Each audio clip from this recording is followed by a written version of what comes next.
कुठे आठवत नाही कधी देई तो दशा. भगवान परमात्माला महादेवाला खबर नाही कोण आलं कोण गेलं. दक्ष प्रजापतीनं पाहिलं महादेवजी उठले नाही. याचा अर्थ महादेवजी माझा अपमान करतात. नियम असा आहे दक्ष प्रजापती जी गोष्ट पाहत होता तो देहावर होता. महादेव जे होते तर देहाचं तादात्म्य समाप्त झालेलं होतं. असा दोघांचा दोन मुद्दा आहे. दक्ष प्रजापतीला राग आला माझा गावही असून माझा अवमान करतो. दक्ष प्रजापतीला राग आला आणि दक्ष प्रजापतीनं महादेवाला अपमान केला. वाईट वाईट शब्दामध्ये बोलायला लागली. जा तुम्ही अंगाला राख लावसाल, तुम्ही मोसनवाट्यामध्ये राहणार. नंदी भगवान परमात्माला राग आला. नंदीनं शाप दिला दक्ष प्रजापतीला शाप दिला जा हे आडव्या गंधाचे जे लोक आहेत ना ते रागीट राहतात. हे नंदीनं दिलेला शाप आहे.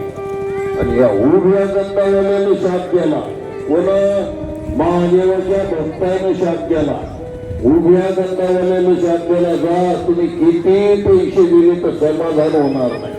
मी DRD मध्ये राहतात. कोण्या गावची भजनी पाहिजे मी DRD मध्ये मी सांगत असतो. महत्वाचा समृद्धी मार्ग निघाला. नवदा भजनेची जमीन समृद्धी मार्गामध्ये गेली. 1 कोटी रुपये मिळाले. 1 कोटी रुपये मिळाले. तेव्हा रोगरतळ्यात घरतळीत घेऊन कुठे भजन करायची पण 1 कोटी रुपये मिळाले की भजनच बंद केलं. मला मुद्दा मांडायचा भजनामध्ये कारण तो दक्ष प्रजापतीनं शाप दिला. उभ्या गंधाचे लोक DRD मध्ये येतात. किती पाटील गेलो तर नाहीच म्हणतात. असा शाप प्राप्त झाला. आणि महाराज त्या आडव्या गंधावरील शाप दिला त्याला जास्त रागी असा शाप प्राप्त झाला. आणि मग दक्ष प्रजापतीनं निर्णय ठरवला या महादेवाला आता आमंत्रण द्यायचं नाही, बोलवायचं नाही आणि सांगायचं नाही. असं वैरत्व निर्माण झालं. जगामध्ये या 3 गोष्टी नसत झाल्या. मी काल परवा सांगून गेलो होतो. जगामध्ये कोणासंग वैरत्व नसावं, एक त्याच्या अंगात कोणता रोग नसावा. आणि शास्त्रकार सांगतो त्याचं जगात कोणासंग वैरत्व नसावं, त्याच्या अंगात कोणता रोग नसावा. त्या 2 गोष्टी ज्याच्या जीवनामध्ये महाग आहेत त्याच्यासारखा जगा सुखी नाही. आणि अशा पद्धतीनं दक्ष प्रजापतीनं भगवान शंकराला बोलावलं नाही. दुसऱ्या वर्षी भव्य दिव्य कार्यक्रम केला. आणि भव्य दिव्य कार्यक्रम केला. जाणून बुजून महादेवाला आमंत्रण नाही, पत्रिकेमध्ये नाव नाही, कोणत्या प्रकारचा हवीरभाग नाही. जगातली सगळी मंडळी त्या ठिकाणी आली. सगळे यज्ञामध्ये दक्षाच्या आले. महादेवाला पार्वतीला आमंत्रण नाही. पार्वती माता खिन्न अंतकरणानं बसल्या. तेवढ्यामध्ये नारद आले. नारदजीनं पाहिलं, विचारलं देवी दक्ष प्रजापतीनं तुझ्या बाबानं भव्य दिव्य यज्ञ केलेला आहे. तुझ्या सगळ्या बहिणी नवे नवे कपडे घालून नवे नवे अलंकार घालून सगळ्या सजून धजून आलेले आहे. भव्य दिव्य असा कार्यक्रम आहे. आरवा मिरवान भात हिरवा आहे. सगळी मंडळी जय्यत तयारी झाली. देवी तू नाराज क्यों हो, तू उदास काय. सगळी मंडळी तुझ्या बाबाच्या इथं आलेली. माता पार्वती सांगती नारदा माझ्या मालकाला आमंत्रण नाही, मलाही आमंत्रण नाही.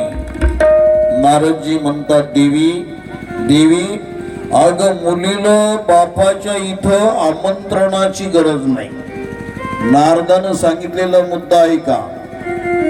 सप्ताहालं देवाच्या साधूच्या दर्शनाला आमंत्रणाची वाट पाहू नका.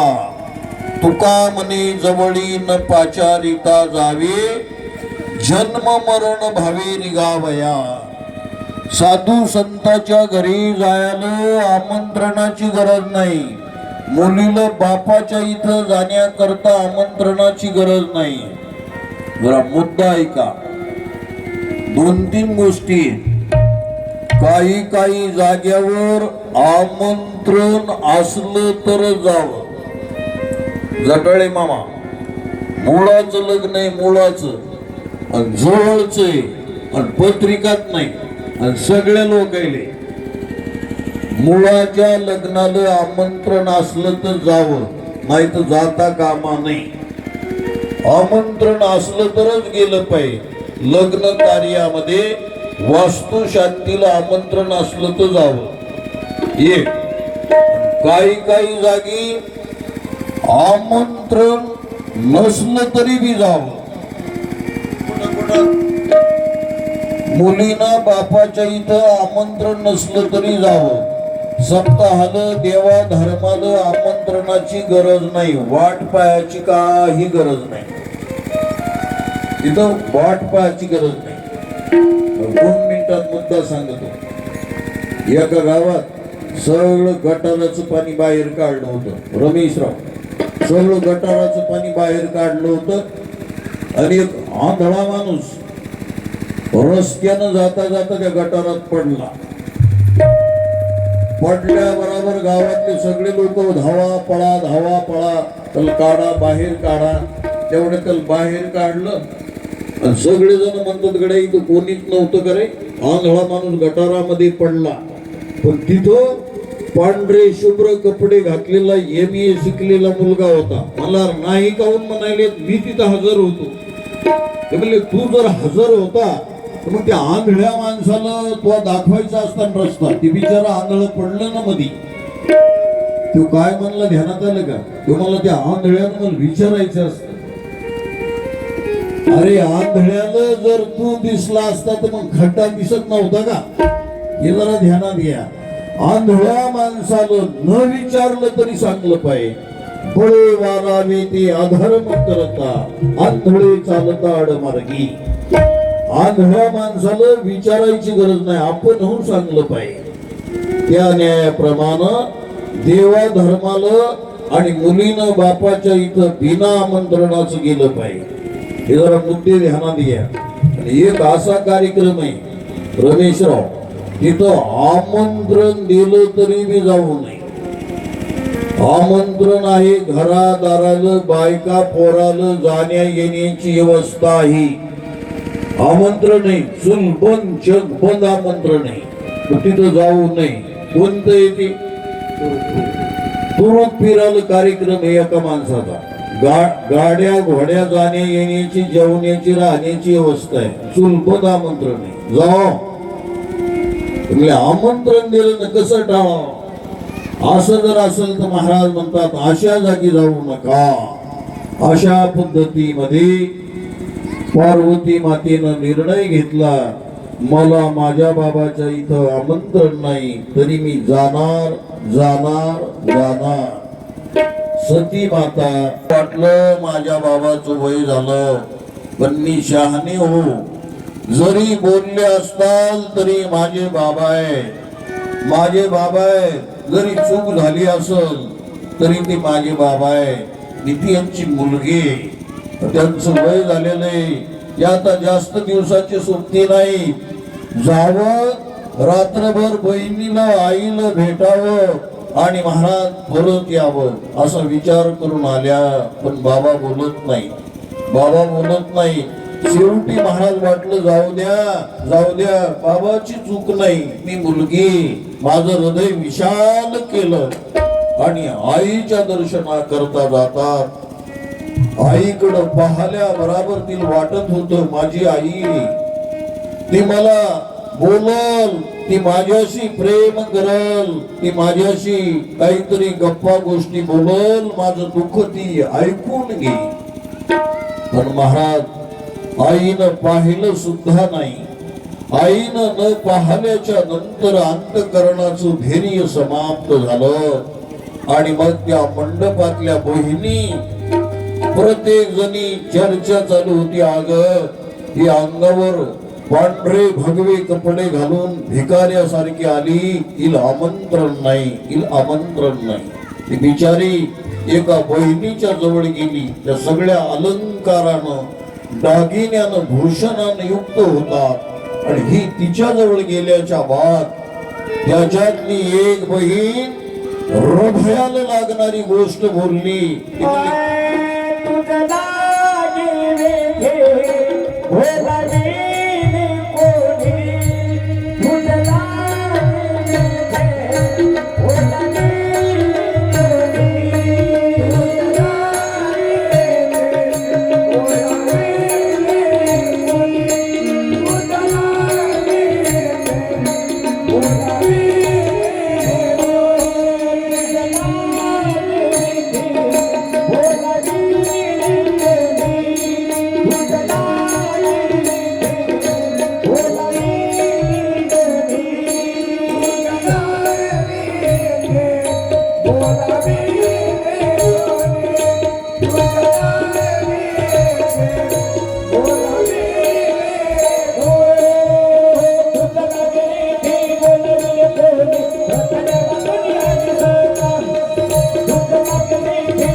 ती बोलाविली कोणी, प्रार्थिल्या वाचूनी आलीस का. त्या बहिणी अशा वाईट शब्दामध्ये बोलल्या की महाराज वाणी आणि पाणी याचा सदुपयोग करा. ते हृदयाला शब्द लागल्या गेले आणि तिनं निर्णय ठरवला, या जगात, या गावात, या देहात आता राहायचं नाही.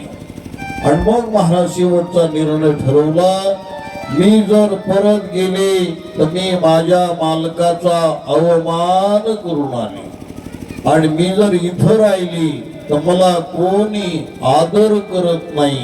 तर या जगामध्ये राहायचं तरी काय, या जगामध्ये राहून तरी काय फायदा आहे.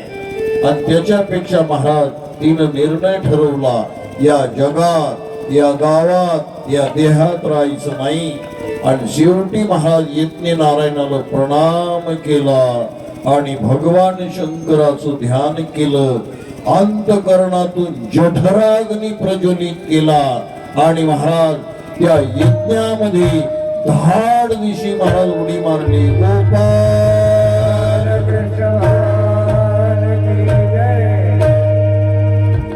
अशा पद्धतीमध्ये यज्ञामध्ये महाराज आपला देह समाप्त केला. यज्ञामध्ये देह समाप्त झाल्या बराबर इकडं महर्षी नारदाला गोष्ट कळाली. महर्षी नारद मोठ्यानं रडायला लागली. मोठ्यानं रडायला लागल्याच्या नंतर महादेवाला भाव समाधी लागली आणि भगवान शंकरजीची समाधी उत्थान झाली. नारदजी सांगतात, देवा देवा, दक्ष प्रजापतीच्या यज्ञामध्ये सती माता समाप्त झाल्या.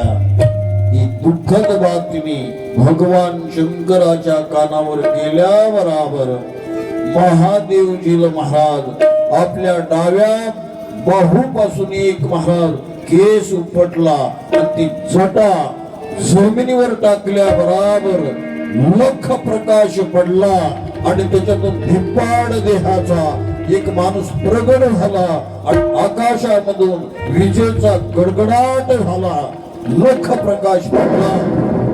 तेवढ्यामध्ये महाराज वीरभद्र भगवान की जय. वीरभद्र नावाचा पुरुष प्रगट झाला. हात जोडून विचारतो, देवा देवा काय काम आहे? त्या वीरभद्रानं सांगितलं, जा त्या दक्ष प्रजापतीच्या यज्ञामध्ये विध्वंस करा. आणि विध्वंस करा म्हणल्या बरोबर तो वीरभद्र विराट पुरुष जे निघाल्या बरोबर जगातलं सगळं वायुमंडळ, आकाश मंडळ, वारा, तारा, धारा इतक्या पावरनं निघाल्या होत्या. 1 कोटी लोकांचा मंडप उडून गेला. एवढंच नाही महाराज, तिथलचे ब्राह्मण लोक घाबरल्या गेले, यज्ञाला सोडून पळून निघतात. तेवढ्यामध्ये वीरभद्र त्या ठिकाणी आले. वीरभद्रानं ती वातावरण पाहलं. या भूतावळानं त्या यज्ञामध्ये महाराज मलमूत्र केलं आणि ज्यानं ज्या सती मातेला बोलला होता, जो डोळ्यानं पाहिला त्याचा डोळा काढला, ज्यानं मिशावर पीळ घेतला त्याच्या मिशा उपटल्या. आणि वीरभद्रानं महाराज खड्ग हातामध्ये घेतलं आणि दक्ष प्रजापतीचं शिर उडवून टाकलं. गोपाल कृष्ण भगवान की जय. दक्ष प्रजापतीचं शिर उडवून टाकल्याच्या नंतर वातावरण तहकूब झालं आणि योगायोगानं महाराज त्या मस्तकाची 108 भाग झाली. 108. पण दक्षायनी जे आलं ना, ते दक्षायनी जे नाव आलं ते दक्षाच्या मस्तकाचे तुकडे केले. आणि तेवढ्यामध्ये महाराज भगवान शंकरजीचा क्रोध शांत झाला. महादेवानं महाराज त्या सती मातेचं ते प्रेत आपल्या खांद्यावर घेतलं. भगवान शंकर ते सती मातेचा देह घेऊन महाराज भूमंडलामध्ये संचार करतात. ज्या ठिकाणी सतीच्या देहाचे महाराज तुकडे पडले त्या ठिकाणी आजही जाज्वल्य ज्वलंत ज्योतिर्लिंग तयार झाली. अशा पद्धतीमध्ये भगवान शंकरजीनं हा कार्यक्रम केल्याच्या नंतर दक्ष प्रजापती मारल्याच्या नंतर घटना अशी घडल्या गेली. सगळी मंडळी गयावया करती आणि तेवढ्यामध्ये प्रसूतीनं विनंती केली, देवा माझ्या मालकाला जिवंत करा. भगवान विष्णू नारायणाकडे ती गाऱ्हाणं मांडती. भगवान विष्णू परमात्मानं सगळ्या 33 कोटी देव लोकाला बोलावलं आणि भगवान शंकराची स्तुती केली. भगवान शंकराची स्तुती केल्याच्या नंतर महाराज तुम्ही देवाधिदेव आहात, तुम्ही श्रेष्ठ आहात. भगवान शंकरानं महाराज कृपा केली आणि दक्ष प्रजापतीला कैलासातून बोकडाचं मस्तक आणलं. बोकडाचं मस्तक आणलं. दक्ष प्रजापतीला ते बोकडाचं मस्तक लावलं. जगातलं पहिलं ऑपरेशन केलं. खालचा भाग माणसाचा आणि वरचा भाग बोकडाचा. महादेवाच्या मंदिरात गेल्यावर बोकड्याचा आवाज करावा लागतोय. बोकड्याचा असा ऑटोमॅटिकचा कार्यक्रम. अशा पद्धतीमध्ये महाराज म्हणतात बोकडाचं मस्तक लावलं भगवान शंकराला. या बोकडाची स्तुती केल्याशिवाय भगवान शंकर शांत होत नाही. अशा पद्धतीमध्ये सती माता समाप्त झाल्या. दक्ष प्रजापतीचा यज्ञ परिपूर्ण झाला आणि एक दिवशी दक्ष प्रजापतीला महाराज महादेवानं आपलं हृदय विशाल केलं. कारण भगवान शंकर मोठे आणि दक्ष प्रजापती जिवंत झाल्याच्या नंतर भगवान शंकराचं घर महाराज रिकाम झालं. नारदजी महाराज त्या आश्रमामध्ये जातात आणि महाराज देवाला विनंती करतात, देवा आता या आश्रमामध्ये आनंद नाही. गोपाल कृष्ण राधे राधे गोविंद गोविंद राधे राधे गोविंद गोविंद राधे राधे गोविंद गोविंद राधे राधे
नमो भगवते वासुदेवाय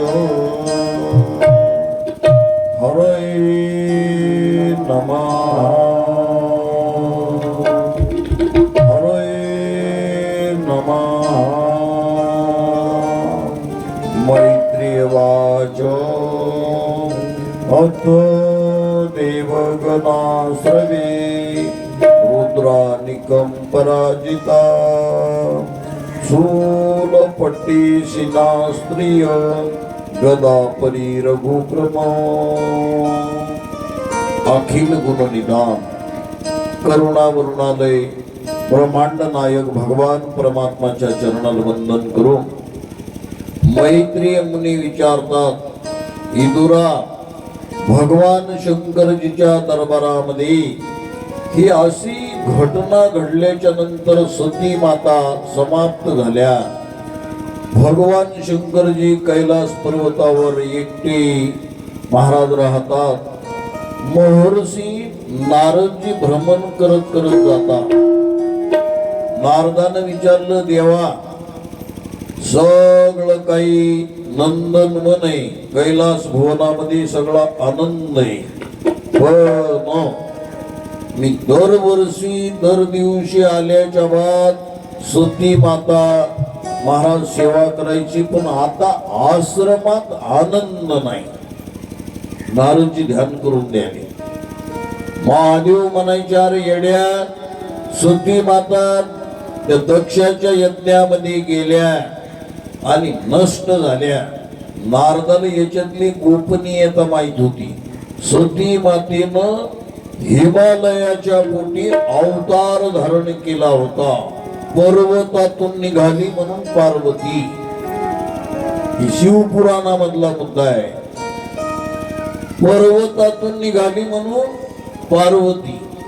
नारदाला हिमालयानं बोलावून घेतलं होतं आणि सांगितलं, गड्या, माझी मुलगी सती ही माझ्या उदरी जन्माला आली. तू एक काम कर, हिला जर योग्य वर घर जर प्राप्त झालं तर एकदा चांगला असा मुलगा पहा.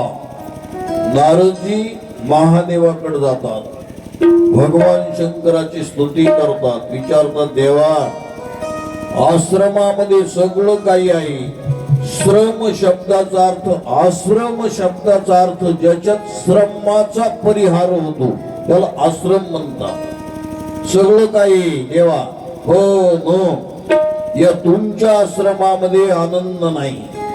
मला सती मातेनं लाडू दिला होता, मोतीचूर लाडू दिला होता. त्याचा स्वाद काय आगळा वेगळा आहे. आता कोणी खा म्हणाय तयार नाही, राहा म्हणाय तयार नाही.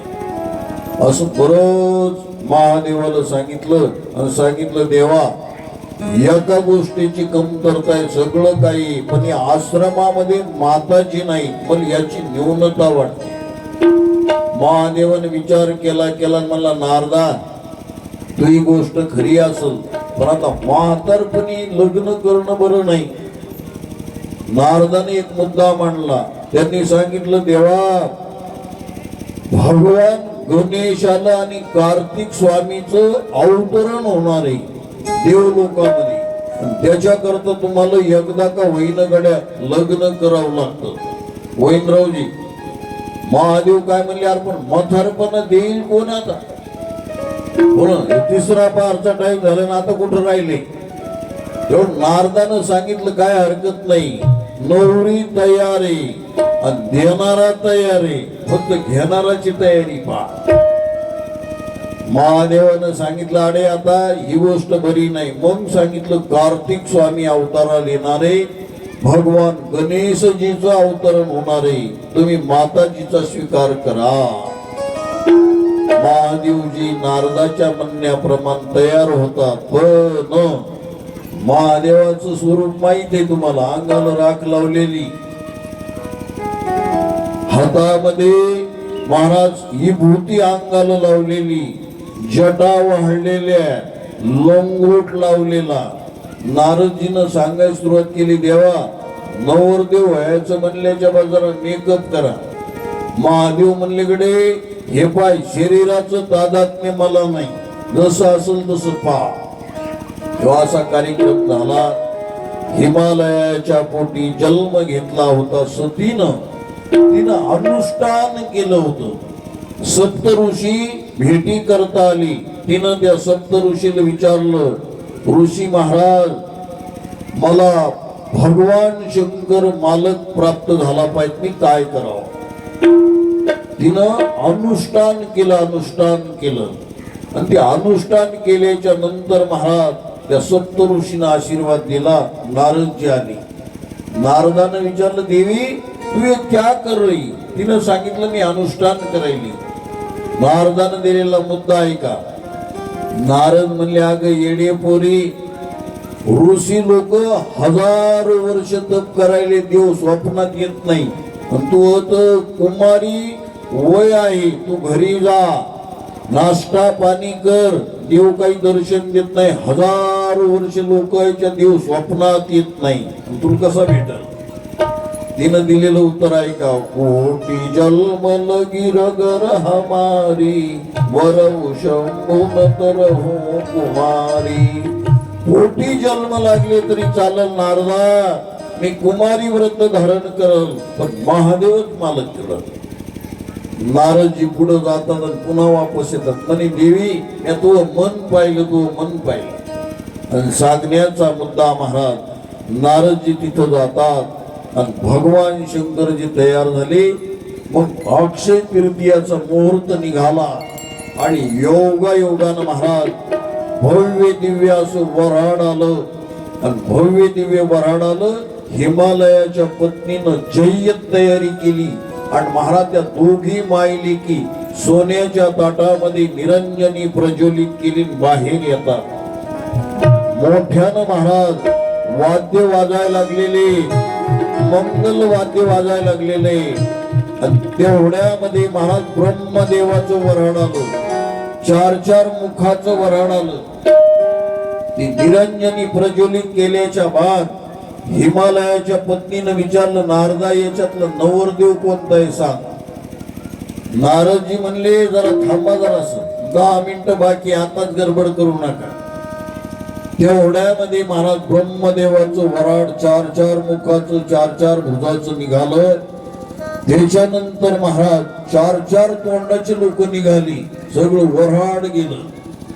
त्याच्यानंतर मग महाराज मृदंग वाजायला लागला, सनई वाजायला लागली, मधुर वाणी वाजायला लागलेले, मंगलमय वातावरण निर्माण झालं. तेवढ्यामध्ये महाराज पुन्हा हिमालयाच्या पत्नीनं विचारलं, महाराज याच्यामध्ये नवरदेव कोण आहे. ती भगवान विष्णू होती. त्यांनी सांगितलं, थांबा, जरासं थांबा, गडबड करू नका.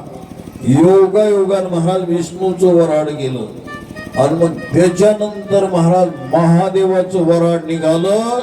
सगळं भूतावर नाचायला लागलं, उड्या मारायला लागलं. आणि महाराज भगवान शंकरजी त्या वऱ्हाडाचे मुख्य नवरदेव होते.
होते बेताळ नाचती हर्षयुक्त उमापती. भगवान शंकरजी त्या वऱ्हाडामध्ये आले, सगळं भूताळण बेताळण नाचायलेले. ती पाहिल्याच्या नंतर नारदजीनं सांगितलं, देवी या वऱ्हाडात आपला नवरदेव पाहता. की सोन्याच्या ताटामध्ये निरंजनी प्रज्वलित केलेली पाहणी आणि महाराज त्या दोघी जणीनं पाहल्या बराबर डोळे बंद केले आणि त्या निरंजनी घेऊन जे मध्ये गेल्या. 1 घंटा झालं, 2 घंटे झालं, अजिबात बाहेर नाही. वराडाला पाणी नाही, नाश्ता नाही, काही नाही. 1 तास उलटला, 2 तास झाले, सगळी चर्चा चालू झाली. वराडाला महाराज टाइम झाला, काय भानगड झाली तेवढ्यामध्ये म्हणले अरे मध्यस्थ्याला बोलवा. नारदाला बोलावलं, नारदजीला विचारलं हे असं कुठं व्यवस्था आहे का? नारदजी म्हणले देवा मी पहिलाच म्हणलो होतो तुम्ही कपडे घालाव, कपडे न घातल्यामुळे ते वांग झालं. मग महाराज महादेवाला अपमान सहन झाला नाही. भगवान शंकरानं सांगितलं आणा कपडे आणि तेव्हा श्लोक झाला. कर्पूर गौरम करुणावतारम संसार सारम भुजगेंद्रहरम सदा वसंतम हृदयारविंदे भवं भवामी सहितं नमामि. कपडे आणले भव्य दिव्य पद्धतीमध्ये. महाराज लग्नाचा कार्यक्रम झाला. तो भव्य दिव्य कार्यक्रम पार पडल्याच्या नंतर सांगण्याचा मुद्दा सती माता, पार्वती माता आणि भगवान शंकरजीचा जोडा पुन्हाही महाराज गणेशाचं तारकासुराचा निर्दालन करण्याकरता अवतार झाला. ती भव्य दिव्य कथा शिवपुराणामधली आपण ऐकली. झालेली सेवा याच ठिकाणी पूर्ण झाली. उद्याच्या कार्यक्रमामध्ये, उद्या दुपारच्या सत्रामध्ये दुपारून आपल्याला कृष्ण अवताराची कथा ऐकायची. उद्याच्याला आपल्याला पाळणा लागल, सुटवाडा लागल. तर झालेली सेवा यथामती यथावकाश भगवत चरणी समर्पित करू. संध्याकाळचा टाइम झाला. सूर्यानं कला अंकुचन केल्या. पक्षी रानावनातून घरट्याकडे निघाले. सगळे ऋषी मुनी आपापल्या ठिकाणाकडे जातात. आपणही या चरित्राला कोटी कोटी प्रणाम करू आणि सेवेला पूर्ण राम. कुंडलिक वरदान श्री ज्ञानदेव पंढरी.